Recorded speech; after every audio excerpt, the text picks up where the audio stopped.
these foreign influences. So, to remind us, in the 19th century, Iran was a much larger country than it is today. And you can see all those colored regions outside of Iran. Those were all part of Iran with a very few exceptions prior to the beginning of the 19th century. And the reason that Iran lost all those territories in the north, be they the green ones that are today Eastern Georgia, Armenia, and Azerbaijan, be they the tan ones that are today part of Turkmenistan, those were absorbed by the Russian Empire, and all of the ones on the eastern flank were absorbed by the British Empire or by the Afghans, who were effectively a British tributary state at this period. And so we have this perspective from Iran to make money through the creation of concessions. And this was a way in which primarily the British, but to a lesser extent the Russians, created a sense of power and economic drive within Iran itself. One particularly famous concession was the Reuter concession. And the Reuter concession was originally designed by Baron Paul Julius von Reuter, who was a German Jew. And in this situation, he was given a concession to build a number of different entities, but ultimately, from the Iranian perspective, this seemed like another one of these large-scale concessions where foreigners were taking advantage of what is traditionally Iranian-owned property. As we see that influence in 1905, that Iranians come together and these different groups end up working together. The first group that we should talk about are the Mujtahids. The Mujtahids are the Islamic clerical leaders. It's the level just below Ayatollah. And these Mujtahids would exist in numerous different communities. Within the Shiite world, which is very hierarchical, these Mujtahids wielded a significant amount of local community power, even if they didn't have a legally vested title.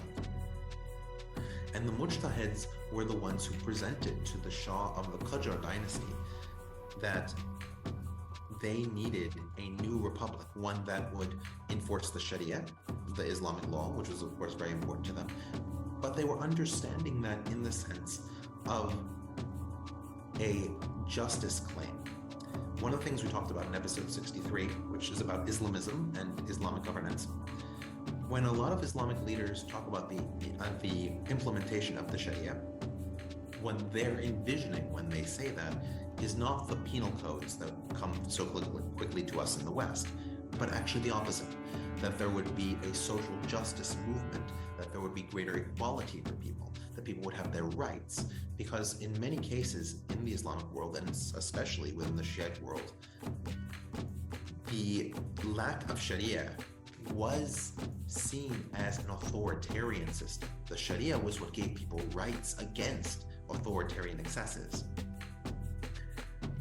We also see the desires for certain political moves, like the removal of the Tehran governor, the creation of an Adalat Khaneh, or a courthouse, literally a house of justice. So you have all of these different groups, all these different demands made by the Mujtahids, but the Mujtahids didn't operate alone.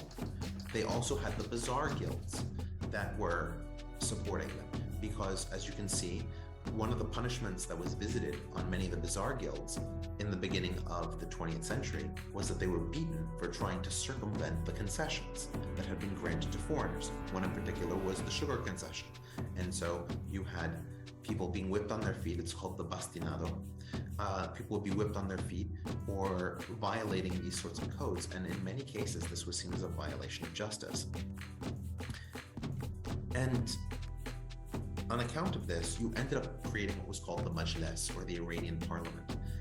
And true to form, the different major power brokers in Iran, the landowners, the ulama, and the bazaar guild, ended up creating their own election parameters to elect the delegates who would then themselves appoint the members of the Majlis.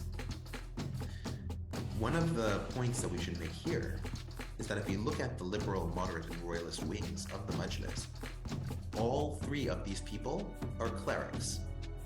The moderate Behbehani and the royalist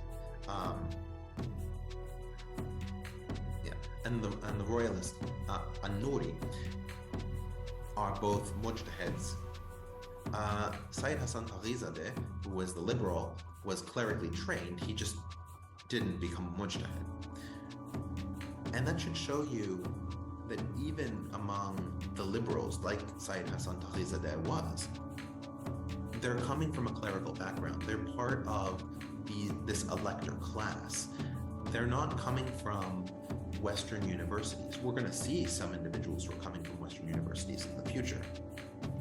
But it should show you how grounded in the democratic fabric and political fabric of Iran are these Shiite leaders, even at this early stage before the Pahlavi dynasty. Now, the Russians supported the re-authoritarianization of Iran by sending the Persian Cossacks under Vladimir Vladimirovich Lyakov. And these Persian Cossacks were Persian soldiers. They were part of the Persian kingdom, but they were led and organized by the Russians. And so in many cases, you could see this as Russian influence against an indigenous democratic project. Now, that project was also opposed by the Shah, the king himself, Muhammad Ali. And so Muhammad Ali reached out to Lyakov to actually bombard the parliament. And you can see the remnant of that in the lower right-hand side.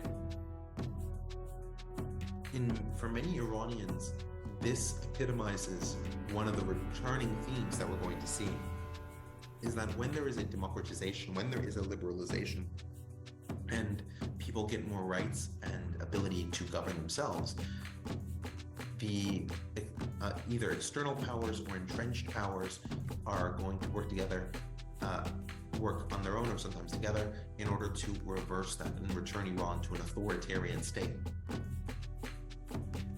And that authoritarian state survived more or less until 1921. And one of the Persian Cossacks, named Reza Khan, was chosen by the British to lead a coup against the Qajar dynasty, using those Persian Cossacks, the same Persian Cossacks that had been used to overturn the constitutional the kingdom that had existed between 1905 and 1908. Now, there are differences in opinion between Iranian sources and British sources as to what degree the British were involved. It's pretty clear that Reza Khan would have led an uprising without British support. He was very much interested in taking power for himself. But Ardashir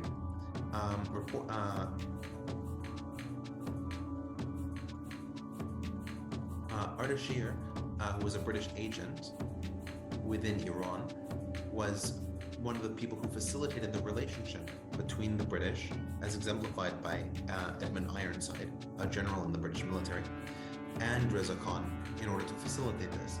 It was clear that there was desire on both sides. And Edmund Ironside was of the opinion that the Soviet Union was expanding, right? This is 1921, this is in the sort of the midpoint of the Russian Civil War, where the Soviet Union is beginning to come out on top, and the Bolsheviks are going in every direction. So that British alliance that had been forged in 1907 and survived through most of World War I was dying. And the fear of Russia had returned.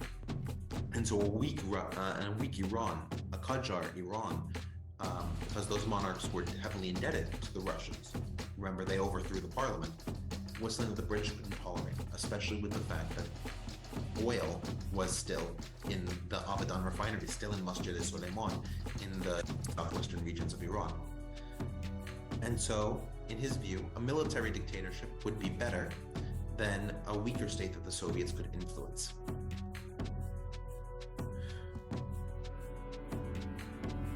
One of the things that Reza Khan had to deal with within his first bit of power was that power was incredibly decentralized within Iran. And so he spent a significant part of the 1920s literally putting down all these different rebellions. There are two rebellions in particular that I want to focus on, and those are those in the northwestern portion of the country, the portion closest to the Soviet heartland. One of them is the Gilani uprising by Kuchak Khan.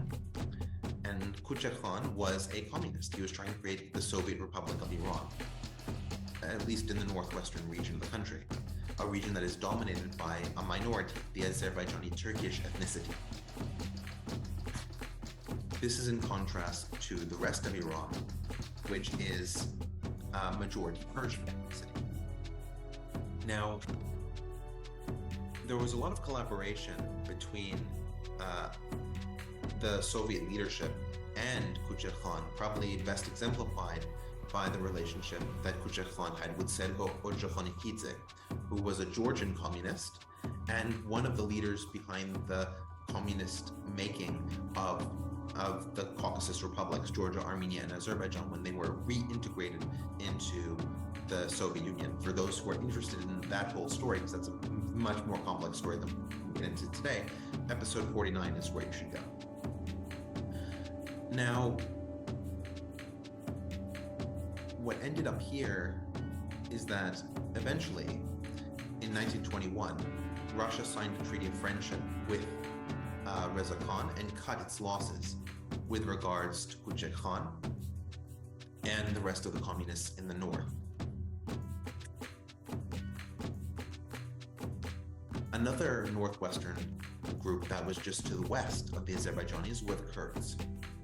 And similarly, there was a Kurdish rebellion trying to assert more power for the Kurds, especially in the wake of World War I, where the Kurds had been part of the Ottoman military class, let's say, and felt that they should be able to create a nationalistic state of their own. In Iraq, you had Barzanji in 1924 creating a Kurdish state. You also had a rebellion in southeastern Turkey to try and create a Kurdish state, the Azadi rebellion, led by Sheikh Said, and we've talked about those in some of the other conversations. Simko Shikak tried to do the same thing in Iran. And so there was a sense of Kurdish nationalism that existed cross borders, and this was actually really the first time that the Kurds had a consistent national identity across those borders. You can see the letter between Simko Shikak in Iran and Barzanji in Iraq, talking about how they should fight together as creators of a Kurdish national homeland. Unfortunately for the Kurds, none of those rebellions were successful, but it left the sense that there should be a Kurdish national state, even after Reza Khan was able to remove the governing apparatus for the time being. And Reza Khan was notable for his military expansion. The Iranian army was one of the largest armies in the Middle East that was not controlled by a Western power or Russia. You had such a large forcible conscription that significant amounts of farmland in Iran were abandoned. You had over 40% of Reza Khan's budget going to the military. And this resulted in a massive societal orientation around the military that was hard to ignore and that led to a large-scale destabilization in the long term. And Reza Khan was also responsible for trying to centralize the state in... Sorry, just give it a second. Reza Khan tried to centralize this in his own person. And so he imprisoned a number of left-wing or center-left individuals like Mossadegh. In fact, he even created a political party, which was Hizb ut-Taraqi, which was supposed to be his own political party, and then he outlawed it in 1932 because he thought it gave too much power to people who weren't him. Despite this, Reza Khan managed to attract to his person an incredible list of effective ministers who, throughout this period, would be either killed commit suicide under political pain, be forced into exile, or anything else, at that moment that Reza Khan was afraid that they would take over the country, take it away from him. And you can even see him there in Persepolis with Muhammad Reza, his son, in Persepolis. Reza Khan wanted to facilitate the rise of a Persian national identity, which was different from the historic way that Iran had been governed. It had been governed as an empire with many different ethnicities. In fact, that was why you had all this regionalism and tension throughout the 1920s. But Reza Khan saw that the way to bring Iran together was to create this kind of Persian identity. And that resulted in the creation of Iran as an entity, both with its name and its own literature and historic continuity. This was really the first time in modern Iranian history that the connection was made between the modern empire of Iran and the historic state of the Achaemenids in Persia, or the historic state of the Seleucids, all of these different Iranian empires that preceded Islam. Much of the narrative during the Qajar period and previous imperial periods had been that Iran was an Islamic country and was part of the Islamic history, and that the pre-Islamic history of Iran was not worth emphasizing. It existed, they didn't deny that it was there, but they saw it as less important, less worthy of reverence, and certainly less culturally significant than the Persian period after Islam had colored the way that it was governed and the way it was organized.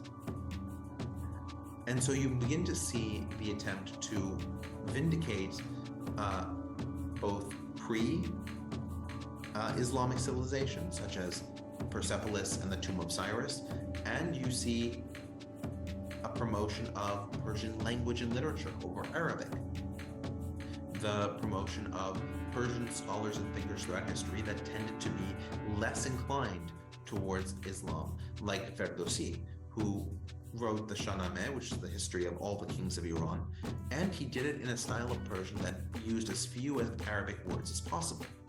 Today, Arabic is roughly 20 to 25% of the words of Persian, although the syntax is entirely different. Think of it the same way that we can use a lot of words in English from French, but the order of the words in English is very different from the order in French. Now, because of this, you begin to have a sort of fight breaking out, if you want to say that, between some of those different benefactors. Of course, the Mujtahids were not terribly excited by the abandonment of Islam as a primary indicator of Iranian identity, but a number of those who were either modernist or connected to the West or involved in merchantry and trade saw the benefits of this sort of ideology, and so you began to have a split in the population that way. And what further angered the Mujtahids was the Kashf-e-Hijab. And the Kashf-e-Hijab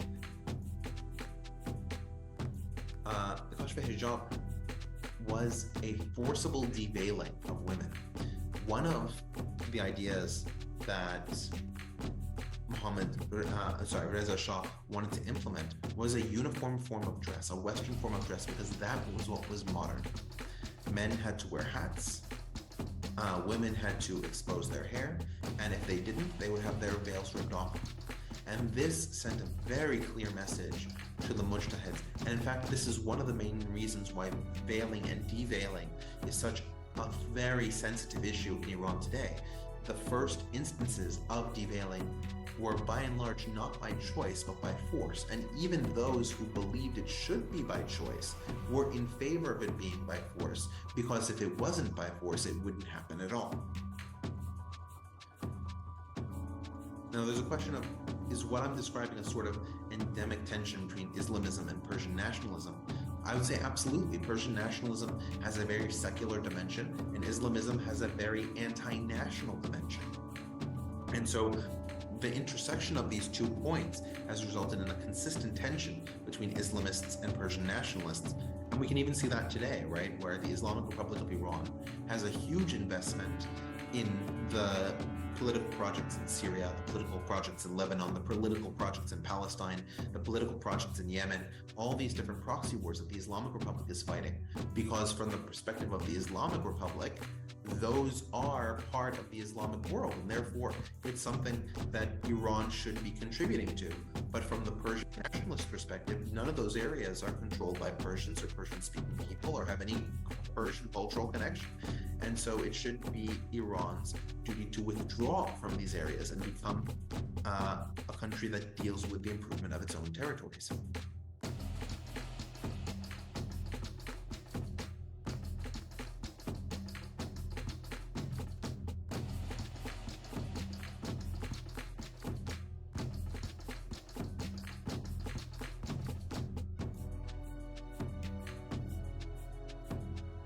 One of the things that we're ignored these sort of long-term problems. Reza Khan, however, did promote education, and so you began to see a number of people in the cities beginning to leave and go to foreign countries in order to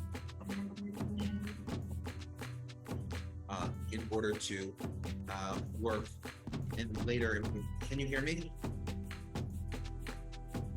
Yes, we can hear you. Perfect. Sorry. For the dynasty in the 16th century that turned Iran Shiite and were an incredibly theocratic governing group. Nawab Safavi commissioned the assassination of numerous people, but there were 3 who are of particular importance here.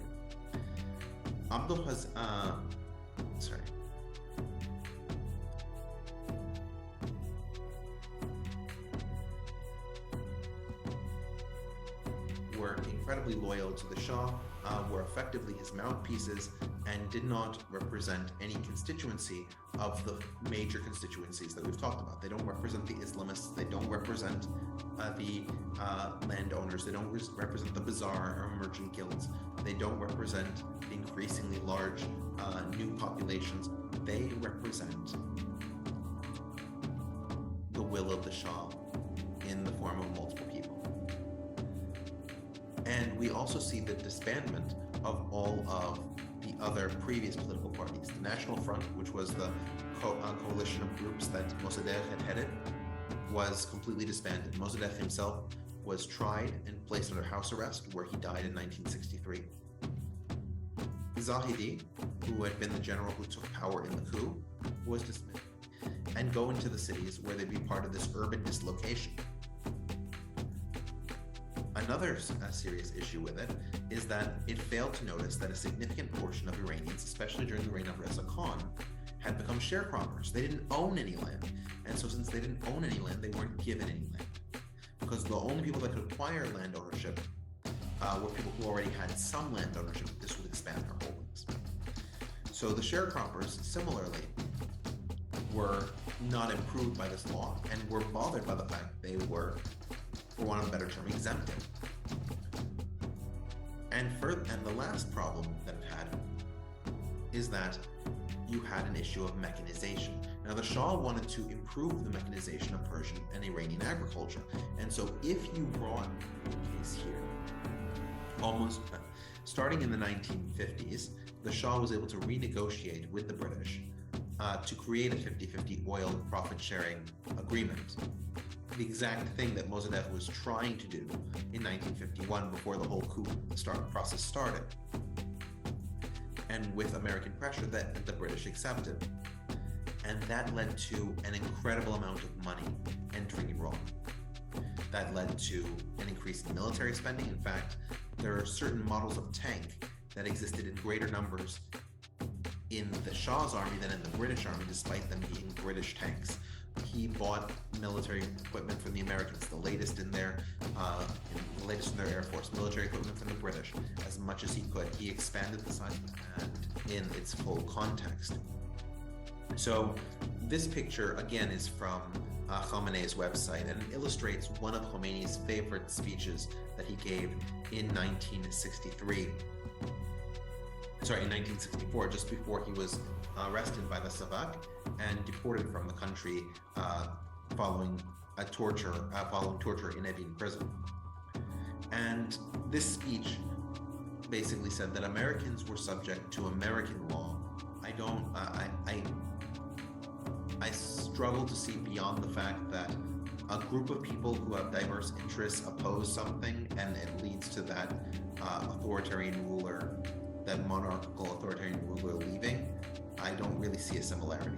I think also the Russian Civil War in the aftermath of the Russian Revolution is very different than what happens in Iran, where there is no fight from the left. The left basically concedes over the course of a year, politically speaking, and when the Iran-Iraq war breaks out, it creates nationalism behind the new government. So it's a very different process. There's a comment that so much death and destruction, all in the name of religion. But to ask if the past were different, would that be better? The very question is a precursor to the next end, I think. Yeah. What I think that at a fundamental level, what should have happened that would have been different is if Mossadegh hadn't alienated Kashani and hadn't tried to secularize the country as much as he did in 1952. If that were the case and Kashani was still on his side, then Operation Ajax probably wouldn't have gotten the go-ahead because there wouldn't have been enough Iranians that would have made it look plausible for it to be successful. And so Mossadegh probably would have achieved oil nationalization. The industry would have suffered, and the Americans would probably have had to tell the Brits to give up on their empire. They certainly would have done it after 1956. And so you could have had that earlier style of parliamentary democracy endure, and that would have been a much better outcome for Iran. I don't know to what extent that was actually possible, whether Mossadegh was actually thinking of that possibility, but that would have been a lot less death and destruction internally in Iran. Next one, Ahmadinejad is a famous Holocaust denier and a revolutionary. I'm trying to remember if he was actively involved in the Islamic Revolution. I don't know if he was, but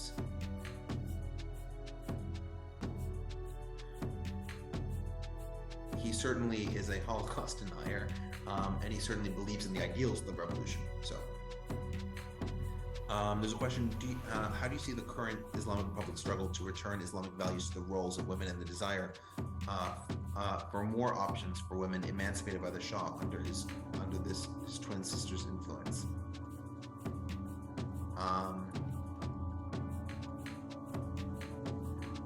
I think that the Islamic Republic by and large gave up on trying to return women to women's roles. Women in Iran are parliamentarians, they drive, they have the societal roles of men, and to the extent that you can say that people have the right to vote in the Islamic Republic, women have the same right as men do. I just question the nature of that vote because 50% of candidates are rejected by the Guardian Council. So 50% of people who want to run never get the chance to run. So the vote doesn't really reflect what people would personally feel necessarily. But the bigger issue goes back to the Kashf Hijab, the forcible deveiling of Reza Khan. And the Islamic Republic reinstated the veil as a requirement because of sort of the reaction to the Kashf Hijab. No, now you can't take it off. Before you were saying you couldn't have it on. Now you can't take it off. And that will create a morality, a modesty that didn't exist during the Shah's time. That's the thought process. I'm not sure whether I buy it. I don't think the majority of young Iranians buy it. There's a question, what do you think of the concept of the one-day wife, the muta? To have a man being with a woman okay in Iran. I'm not going to opine on the morality of it. I think that discerning listeners can figure out the moral position here. But what I will do is I'll describe the practice. So historically within Shiite Islam, there is the possibility of what's called muta, which is the ability for a person to have a timed marriage. The marriage will expire on a certain date. And so unlike Sunni Islam, where what is required is talaq, or an actual active divorce, and for most Shiite marriages, you would also need talaq. But if you engage in a muta as your type of marriage, you don't need to actually engage in divorce. The divorce happens as an act of the marriage contract. And so what happens in Iran today is that you'll have women who will marry men for 1 day or 2 days. And because prostitution is illegal in Iran, but sex during a marriage is not illegal, and also there's no such thing as domestic rape in Iran, meaning that a husband and wife cannot rape each other by law, despite whether or not she or he consents to the sex. This has basically been sort of a backdoor within Iran, which operates according to the Shiite understanding of the Sharia, for prostitution to occur, because a man will simply marry a woman for a day, sleep with her, and then go on and live his life. There's a question of what program did I use to make the presentation. It's just PowerPoint. That's it. I just have a knack of making things look nice. All right, so I think that seems to cover all of the questions. Is there anything else before we head out?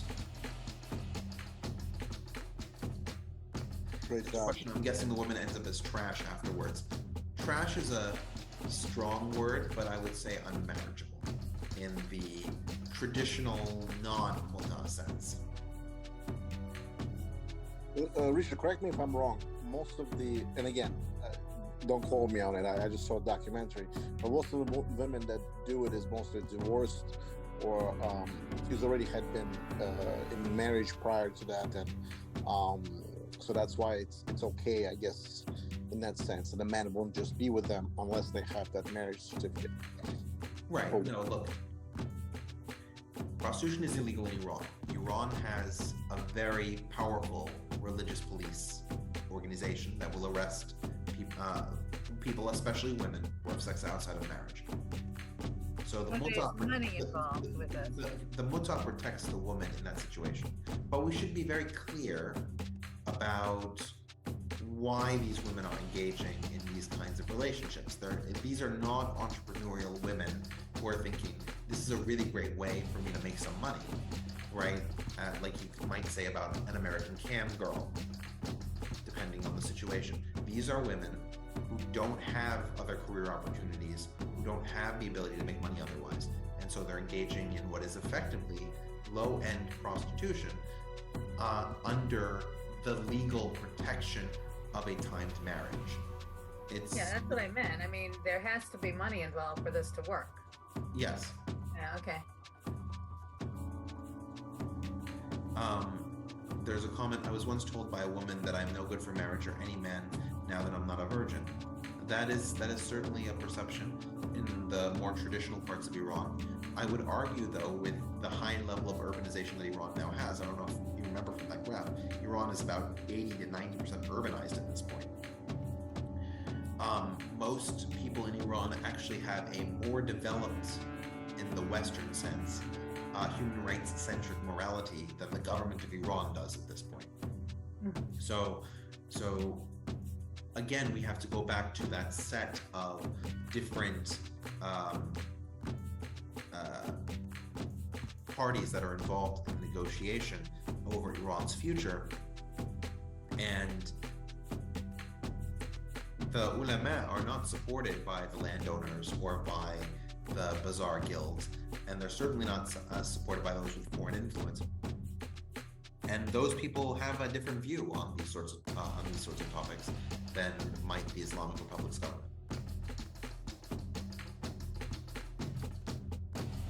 Yeah, and of course the view of virginity being magically special is almost cross-cultural.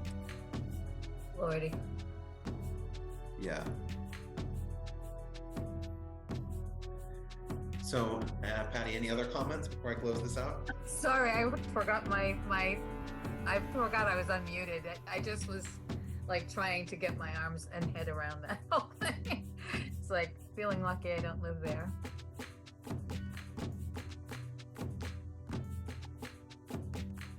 Yeah. All right. So I think I'm going to close this out then if there's nothing further to say. Thank you everybody who joined, and I'll see everybody next week, hopefully. Thank you, Richard. Thank you. Yeah, you did a great job with what could have been complicated. Yeah. Yeah, you know, this is the thing with the stuff from the 1500s. We have some details, and so it's much easier to put together a presentation because, you know, we have 5 facts. You can draw a line. When it comes to this modern stuff, it's a lot more complex. Yeah, you did a good job with it, though. Thank you. All right. Good night, everybody. Have a wonderful week, everybody. See you Have soon. a wonderful weekend. All right, I'll see everybody next week. Bye.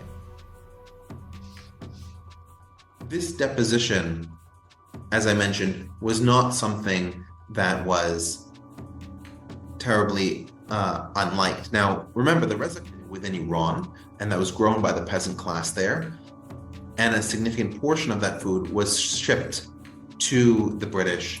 The Allies, the Brits and the Soviets, confiscated all of the rail lines running in Iran to use for the transportation of material from the south, the placement of a destabilizing government.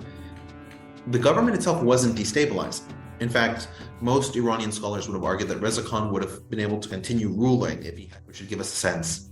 Now, of course, there are other reasons why people died, so it's hard to take those numbers as a foolproof case, but that should give us a sense. While it was the case that the Iranians had been promised that all the allies would withdraw 6 months after the cessation of hostility, the territories that wanted independence in the 1920s, among others, but these were the ones where the Soviets had the most clout.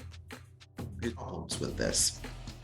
The first one is that over 2/3 of the people who received land allocations didn't receive enough land in arable enough that you had an issue of mechanization. Now, the Shah wanted to improve the mechanization of Persian and Iranian agriculture.